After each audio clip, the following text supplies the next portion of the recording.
Ya pemirsa, kembali dilapor polisi pemirsa, ini kepadatan terjadi sejumlah ruas jalan alternatif pada hari pertama penerapan perluasan ganjil genap. Iya, dan Pemprov DKI pun mengimbau warga untuk memaksimalkan angkutan umum ya guna mengurangi volume kendaraan pribadi.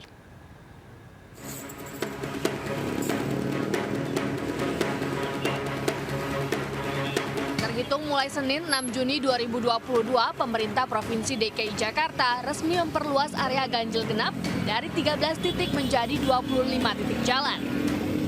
Meski belum melakukan evaluasi keseluruhan, namun perluasan ganjil genap telah berimbas pada terjadinya kemacetan di sejumlah ruas jalan alternatif. Pemprov DKI pun meminta warga Jakarta agar menggunakan moda transportasi angkutan umum yang telah disediakan untuk mengurangi volume kendaraan pribadi di jalan. Jalan-jalan alternatif terjadi kepadatan lalu lintas. Nah, kami menghimbau pada masyarakat bahwa prinsip penerapan pembatasan lalu lintas dengan ganjil genap adalah bukan memindahkan kendaraan pribadi dari 25 ruas jalan ke jalan alternatif, tetapi bagaimana agar mobilitas warga itu menjadi efisien dengan mereka berpindah dari menggunakan kendaraan pribadi ke layanan angkutan umum yang sudah dideliver oleh Pemprov DKI Jakarta saat ini.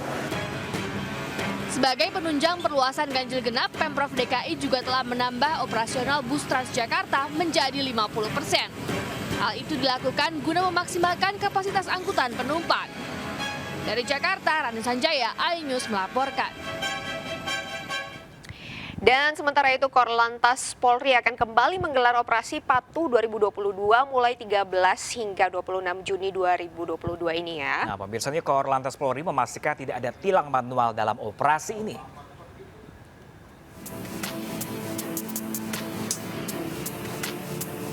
Korlantas Polri kembali menggelar operasi Patuh 2022 mulai 13 hingga 26 Juni. Nantinya penindakan akan mengedepankan tindakan preemptif dan preventif.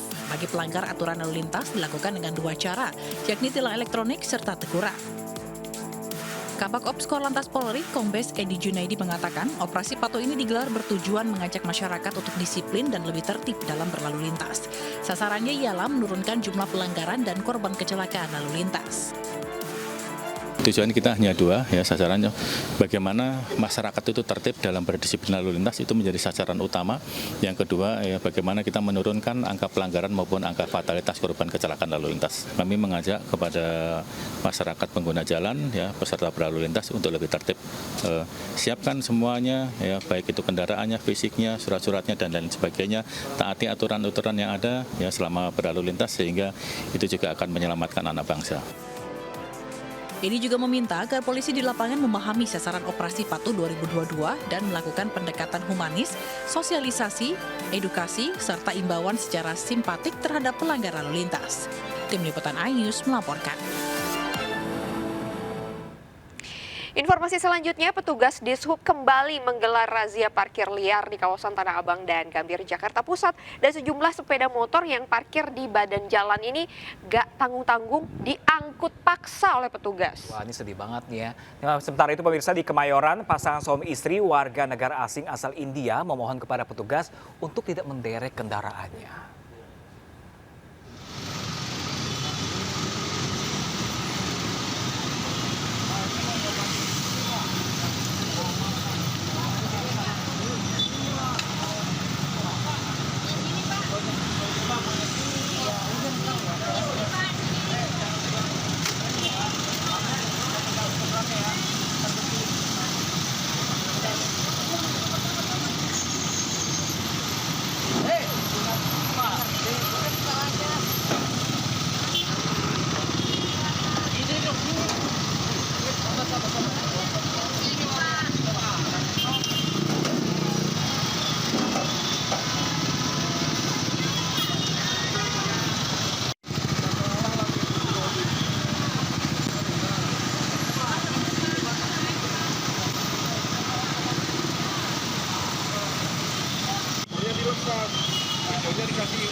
Ya makanya Maya, mungkin kalau untuk memarkir kendaraan sesuai tempatnya, jangan di sembarang tempat. Betul. Ujung-ujungnya ketilang, keambil motornya. Keambil motornya, dan itu belum lagi ngurusnya bayar lagi, betul, ribet lagi. ribet Besok mau lagi. naik apa? Naik sepeda nggak juga Naik kan? kendaraan umum mungkin sebaiknya ya, jangan Oke, naik boleh. kendaraan pribadi lagi. Kita ke informasi lain, pemirsa. Ini ada ratusan pelajar SMA di Kabupaten Muna, Sulawesi Tenggara berdemonstrasi menuntut transparansi penggunaan dana bantuan operasional sekolah atau dana BOS. Ya, mereka meminta ini agar Kepala Sekolah SMA Negeri 1 Kontunaga diperiksa.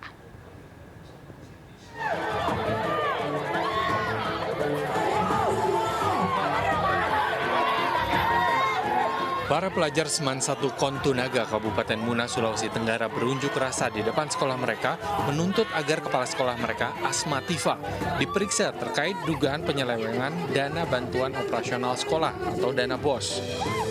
Karena insiden ini, kegiatan belajar mengajar terhenti sepenuhnya. Mereka menuntut kejelasan karena selama bulan September hingga Desember 2021 tidak ada pembangunan sekolah serta kegiatan ekstrakurikuler dengan alasan tidak ada dana. Mereka juga menduga aliran dana BOS sudah dialihkan ke rekening pribadi kepala sekolah. Meminta klarifikasi kepada Kepala Sekolah SMA Negeri 1 Kontunaga mengenai pemindahan dana BOS dari rekening sekolah ke rekening pribadi. Sementara itu, Asma Tifa, Kepala Sekolah Seman 1 Kontunaga tidak bisa dikonfirmasi. Dari Kabupaten Muna, Sulawesi Tenggara, Febriono Tameng, Ainus melaporkan. Ya, selanjutnya ada kejadian yang dilematis nih terjadi di Sidoarjo, Jawa Timur ya, di mana seorang satpam yang terdesak hutang lahiran anak pertamanya ini tertangkap tangan polisi mencuri telepon genggam. Nah, pemirsa, ini tersangka pun menangis saat warga menangkapnya dan diserahkan ke polisi.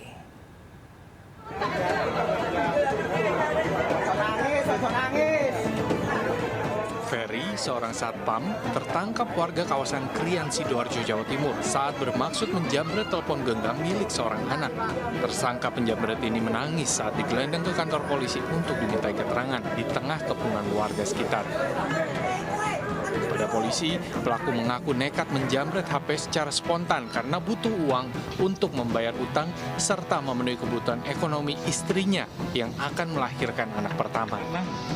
Ini karena masalah ekonomi, menurut yang bersangkutan masalah ekonomi yang mana utangnya itu banyak.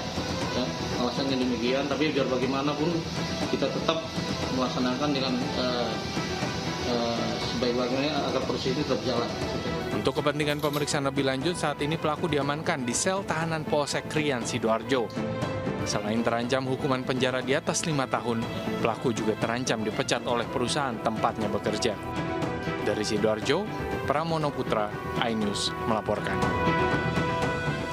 Ya, cukup menyedihkan ya, apalagi dia adalah seorang satpam yang harusnya menjadi penegak hukum, namun melakukan demikian. Tapi serba salah juga ya, ini karena kekurangan uang untuk biaya persalinan. Benar, ini tidak bisa dibenarkan juga karena yang namanya proses hukum kalau sudah sampai tertangkap seperti ini udah pasti akan berlanjut lagi gitu ya. Jadi harus berhati-hati. Nah, pemirsa, ini juga ada kejadian miris lagi, pemirsa. Ini hanya karena sedang cekcok dengan istri. Seorang pria di Panyabungan, Mandailing Natal, Sumatera Utara, tega membawa kedua anaknya dan melantarkan mereka di tengah sawah. Aduh, ini ada warga yang memergoki kelakuan pria ini langsung membawanya ke Polsek Panyabungan.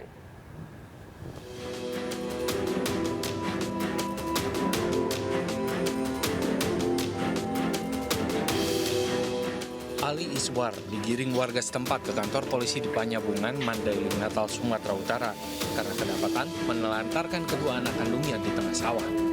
Warga mengungkapkan kedua anak Ali ditemukan dalam keadaan kedinginan dan menangis. Keadaan nangis, badan gemetar karena kedinginan. Terus itu teriak-teriak minta tolong. Minta tolong, Pak. Gimana bilangnya, Pak? Itu tolong udah. Itu kan saya lari. Iya. Nah, itu kan waktu itu kan saya tahu itu orang itu ke situ kan. Jadi itu saya kirain anak itu diapa-apain.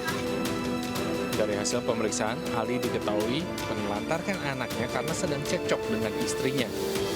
Saat ini, kedua anak tersebut sudah dikembalikan ke ibunya, sementara Ali, pelaku penelantar anak, masih diperiksa polisi. Dari Panyabungan, Mandailing Natal, Sumatera Utara, Ahmad Hussein Lubis, iNews melaporkan. Bang Ano sesaat lagi akan hadir di segmen selanjutnya. Tetaplah di Lapor Polisi, pemirsa. Anda lapor, kami sampaikan.